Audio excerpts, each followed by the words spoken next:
দেখতেই পাচ্ছেন কি সুন্দর কালার চলে এসেছে,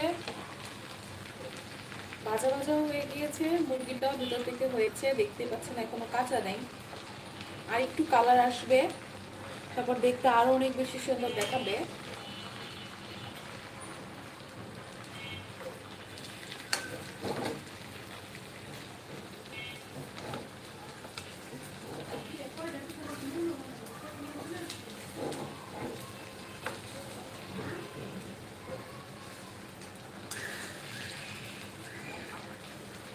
খুব সুন্দর লাগছে রান্নাটা,